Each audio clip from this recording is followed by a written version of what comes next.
That joy is not the end result of a marriage, but it's the energy of the marriage. That joy is not the end of the parent-child hopes and dreams, but it is the energy that makes it right. Hi, everyone. This is Heartbeat, the podcast, featuring insight and teaching from the more than 50 years of work of Landon Saunders.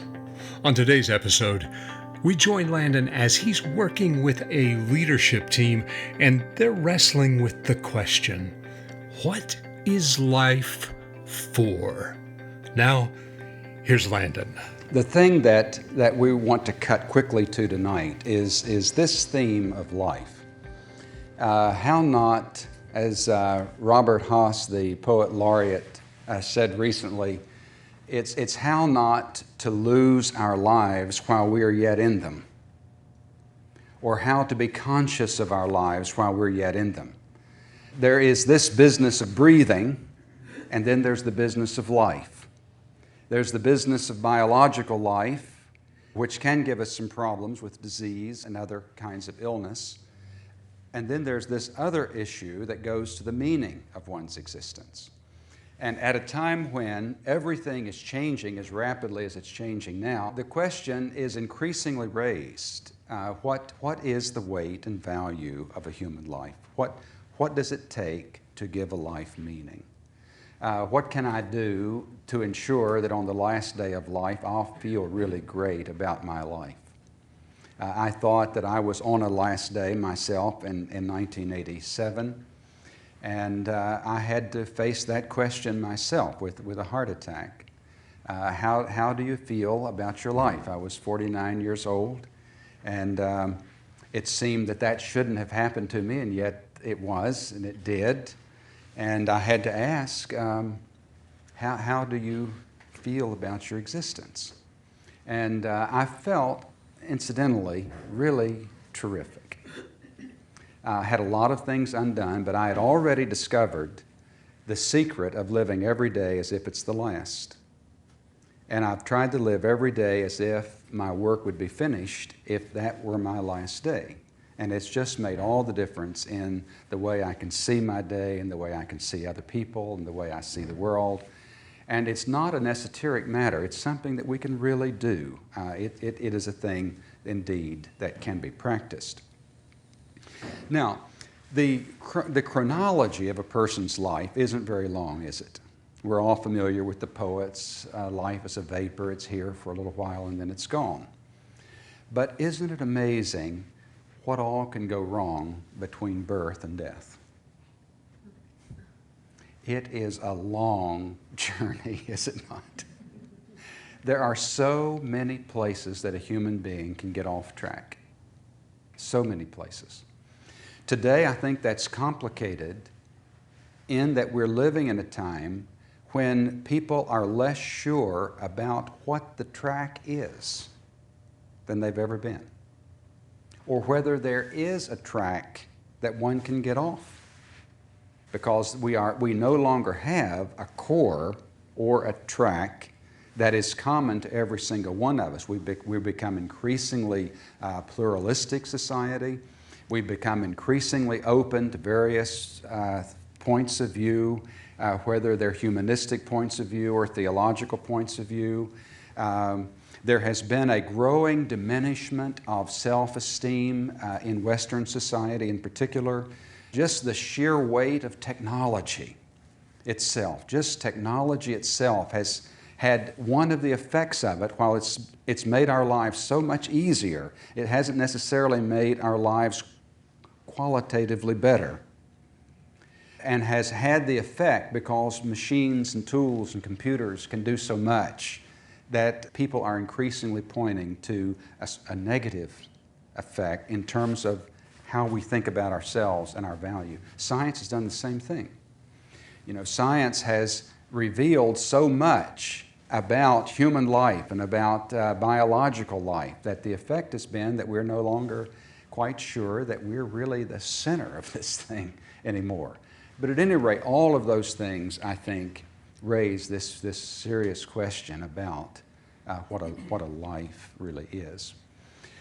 Now, I'm going to give my own idea about what's at the center of things. This is not something that I would say very loudly. I think it's better whispered. But I've thought a lot about what a life is for. So many things, I know what they're for. But it was a long time before I ever asked of a human life, what is a human life? Actually, I know what they do. I know a little bit about their thought processes. But when it's all said and done, what's it for? Have you thought about that? What is your life? Bottom line, what's it for? And if you could answer in terms other than what you do, what is this thing for? I wonder what it's for. I wonder what relationship, I wonder what they're for. Now, I can tell you more about that one. And yet, when you ask about the whole thing, what is this entire business of relating to one another and to the world, what's it for? If you ask what your child is for, if you ask what your marriage is for, would you have something to put in that blank? What I would put there is joy. That's what I would put there. I'd put joy. Landon will be back in less than 30 seconds, but we want to take this time to remind you that resources for a life driven by joy can be found at our website, thisisheartbeat.com. Thisisheartbeat.com. All the resources are complimentary, and we're happy to make them available to you. And now, let's get back to Landon. I love the old story of the Egyptian judgment in which there's one great pair of scales, and on one side of the scales there's a human heart, and on the other side there's a feather.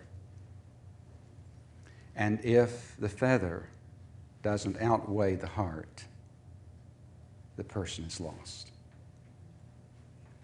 Now, in a time when everything's up for grabs, when we can no longer make central assumptions from each other, and when I myself may not be so sure of what I think that the real meaning of life is, what can I do? Or out of what center could I live that would come the nearest of guaranteeing that my life would have meaning and significance and that I would feel right about it at the end? What better thing could you posit than joy? Just joyfulness. Now, I'm going to pass over a kind of rationale for that. There is a very strong rationale. There's a rationale of philosophy that could be put under the concept of joy. There is a rationale from the physical sciences that could be established for joy. If you look at the religions of the East, it might be referred to in different ways, but what you will have as very, very central there is something that's very closely akin to joyfulness and to happiness. So that when we say that, it's not someone just kind of coming through. And one of the things that I want us to think through tonight is that what you don't need tonight is yet another theory. Human beings don't need yet another one. One of my biggest tasks is not to have just another spin on this thing. Never in my life have I tried so hard to get to the undeniable, to get to what is true in a way that cannot be denied. And so I don't want to spin a theory of personality, but to get to something that I hope is as basic as the skin on our bodies. and as our eyes. Get to something that is as basic as a human heart.